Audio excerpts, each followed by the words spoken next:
Selamat pagi bosku, jumpa kembali bersama saya Cecilia dari Pilar Mas Investindo Sekuritas. Touch your heart, touch your profit. Nah, seperti biasa kita akan mulai saja nih market review kita hari ini, Rabu 21 Juli 2021 dengan episode We Will Survive. Maka dari itu jangan kemana-mana ya bosku, tetap di channel Pilar Mas Investindo Sekuritas. Touch your heart, touch your profit. Pionir Sekuritas Channel di Indonesia.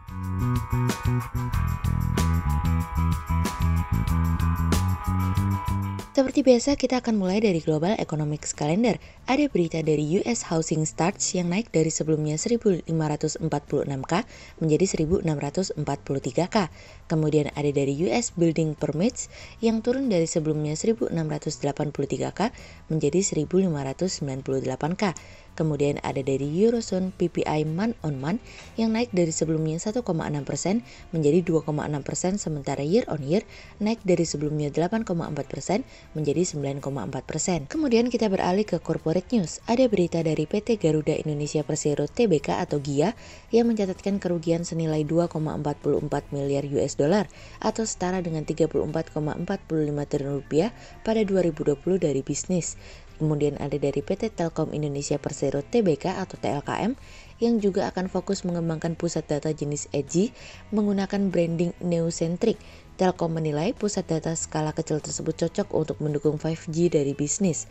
Kemudian ada dari PT Sarana Menara Nusantara Tbk atau TOWR yang menyampaikan bahwa anak usahanya yakni PT Profesional Telekomunikasi Indonesia atau Protelindo telah melakukan penandatanganan perjanjian fasilitas berjangka dengan MUFG Bank Ltd, cabang Bank Jakarta pada 14 Juli 2021 dari IQ Plus. Kemudian pada perdagangan hari Senin tanggal 19 Juli 2021, IHSG ditutup melemah 55 poin atau minus 0,91% menjadi 6.017. Sektor industri dasar, industrial consumer non-cyclical, kesehatan, keuangan konsumer cyclical, teknologi, transportasi, properti bergerak negatif dan mendominasi penurunan IHSG kali ini. Investor asing membukukan pembelian bersih sebesar 260 miliar rupiah. Kemudian kita akan masuk ke market review kita hari ini. Cerita hari ini akan kita awali dari apa kabar dunia. Di tengah situasi dan kondisi saat ini yang terjadi nih bosku, terkait dengan peningkatan COVID-19 di berbagai negara, tentu sudah seharusnya kita mulai merasakan khawatir. Hampir separuh populasi masyarakat Australia kembali melakukan lockdown setelah negara bagian Australia Selatan bergabung dengan Victoria dan New South Wales ketika varian Delta mulai kembali menyebar. Mulai Selasa malam, Australia akan kembali memberlakukan lockdown paling ketat di Australia sejak awal pandemik dulu. Lockdown yang dilakukan oleh Australia akan menghambat pemulihan ekonomi yang terjadi di Australia. Perekonomian berpotensi mengalami penurunan sebanyak 0,7% pada kuartal ini jika lockdown terjadi selama 3 minggu mendatang. Yang membuat penyebaran semakin menjadi di Australia adalah penyebaran vaksin yang lambat mungkin menjadi yang paling lambat dari 38 negara OECD, sehingga hal tersebut membuat Australia menjadi sangat rentan. Sejauh ini, vaksin telah diberikan kepada hampir 20% populasinya. Berbeda jauh kalau kita bandingkan dengan Amerika yang sudah sebanyak 53% dan Inggris sebanyak 62%. Pihak berwenang mengharapkan untuk pembukaan lebih awal, namun karena wabah yang memburuk menjadi sebuah pertimbangan tersendiri karena rantai penularan yang belum terputuskan. Oleh sebab penyebaran COVID-19 membuat ketidakpastian pemulihan ekonomi terhambat, Bank Sentral Australia mengatakan akan terus mempertahankan sebuah pilihan untuk meningkatkan atau mengurangi pembelian obligasi sesuai dengan situasi dan kondisi berkembang. Bank Sentral Australia 2 minggu lalu mengumumkan akan melakukan pengetatan kebijakan karena perekonomian kembali mengalami pemulihan. Namun secara perlahan tapi pasti, pemulihan ekonomi di Australia menjadi terhambat sehingga menyebabkan pengetatan mungkin akan dibatalkan. Karena ketidakpastian meningkat, tentu saja Bank Sentral Australia sepakat untuk lebih fleksibel dalam memberikan kebijakan khususnya terkait dengan jumlah pembelian obligasi di pasar. Bank Sentral Australia sendiri mengatakan bahwa efek dari peningkatan COVID-19 membuat perekonomian semakin bertambah tidak pasti, sehingga tentu saja akan mendorong perekonomian mengalami kesulitan untuk pulih. Sydney sejauh ini masih menyumbang 25% dari GDP Australia, sehingga pengetatan yang terjadi tentu saja akan membuat perekonomian akan kembali tertekan. Sejauh ini tingkat pengangguran di Australia kembali turun hingga 4,9% pada bulan Juni silam, di mana didukung kebijakan fiskal dan moneter telah membuat perekonomian kembali bangkit. Namun sejauh ini, Bank Sentral Australia sendiri sudah mengatakan tidak akan menaikkan tingkat suku bunga hingga 2024 mendatang. Pemulihan di sektor ketenagakerjaan memang memberikan hasil yang baik, namun diperkirakan tidak akan bertahan lama. Singapura sendiri akan melakukan hal yang sama terkait dengan mulainya pengetatan pembatasan mobilitasi, khususnya di tempat makan dan pertemuan sosial. Peningkatan kasus di seluruh Asia Tenggara membuat Singapura berjaga-jaga untuk dapat lebih berhati-hati dalam membuat kebijakan. Paket stimulus akan diberikan dan diperkirakan totalnya berkisar 1,2 miliar dolar Singapura atau 878 juta dolar. Namun supermarket dan pasar akan tetap dibuka. Sejauh ini Singapura cukup khawatir dengan kecepatan infeksi dan tingkat pertumbuhan klaster baru, sehingga Singapura harus mencari cara untuk memperlambat situasi dan kondisi yang ada saat ini. Fokus utamanya memperlambat penularan, dan kalau apabila hal tersebut berhasil, tentu saja hal ini akan mendorong Singapura untuk melakukan pembukaan kembali. Sejauh ini sudah lebih dari 85% warga Singapura sudah divaksinasi dan sebagai informasi, Singapura melakukan 80.000 vaksinasi per hari dan 70% hingga 75% merupakan vaksinasi kedua.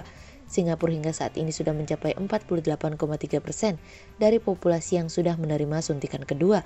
Singapura yakin bahwa situasi dan kondisi saat ini akan cepat berlalu karena dengan nilai penularan yang minim sehingga memberikan kesempatan kepada bisnis untuk tetap berjalan. Dengan tingkat penetrasi peraturan yang tinggi, sejauh ini beberapa negara mampu untuk menjaga tingkat penyebaran. Selain masyarakat yang patuh, ini juga menjadi sebuah tanda bahwa untuk mencegah penyebaran virus corona adalah dari diri sendiri. Sejauh ini yang kami cukup khawatirkan adalah penurunan imbal hasil US Treasury yang turun ke level terendahnya dalam beberapa bulan terakhir pada hari Senin kemarin, yang saat ini berada di kisaran 1,22%. Beberapa waktu lalu, kita sempat membahasnya nih bosku, apabila US Treasury 10-year jatuh ke kisaran lebih dari 1,47%, maka kecil kemungkinan US Treasury mengalami kenaikan kembali. Oleh sebab itu kami melihat penurunan yield US Treasury merupakan bagian dari beberapa kekhawatiran yang muncul dari pelaku pasar dan investor terkait dengan pemulihan ekonomi dunia yang dimana menurunkan ekspektasi pasar ekuitas. Kesenjangan antara yield US Treasury 30-year dan 10-year juga terus menyempit hingga kurang dari 100 bps, yang dimana hal tersebut terjadi sejak Februari silam. Sedangkan spread antara US Treasury 30-year dan 5-year juga menyempit hingga 110 bps. Pelaku pasar dan investor menunjukkan sisi di mana kebijakan fiskal dan moneter yang berada di setiap negara dan tidak bisa mendorong terlalu banyak justru akan membuat pemulihan kemungkinan akan terhambat.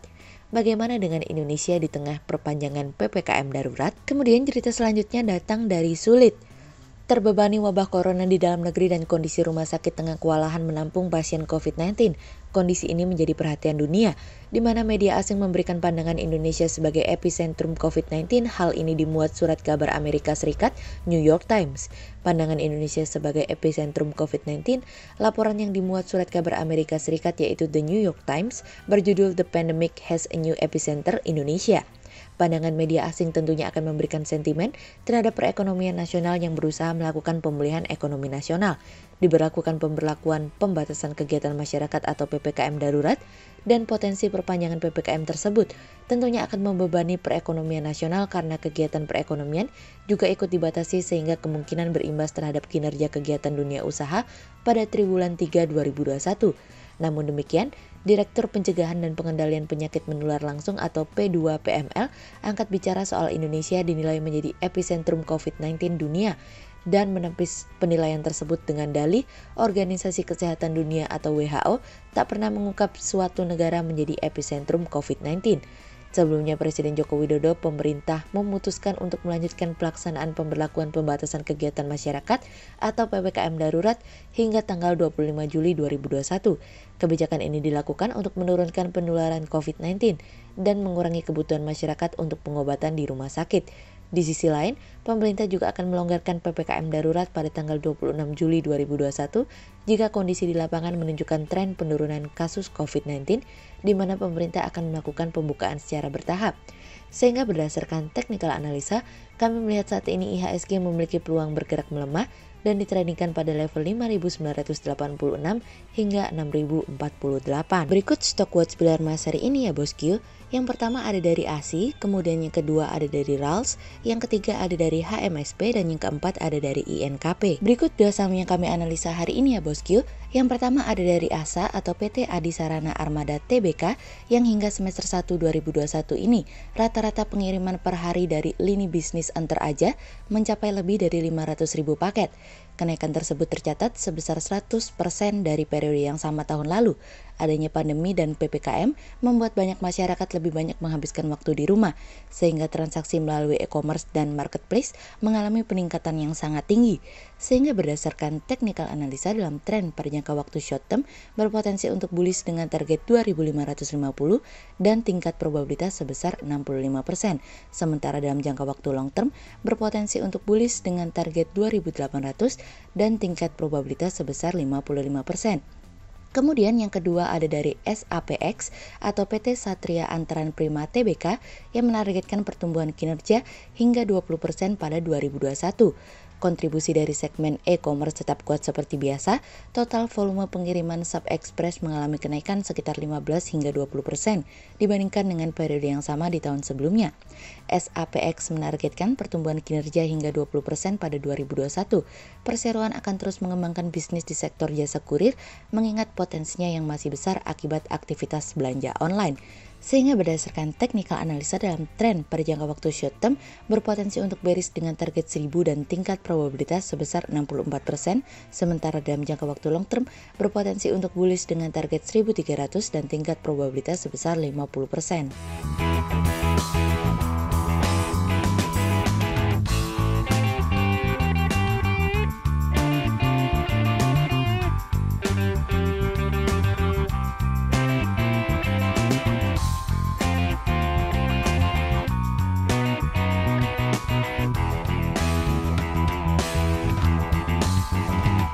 Berikut kami akan menampilkan 40 saham pilihan dari Pilar Mas.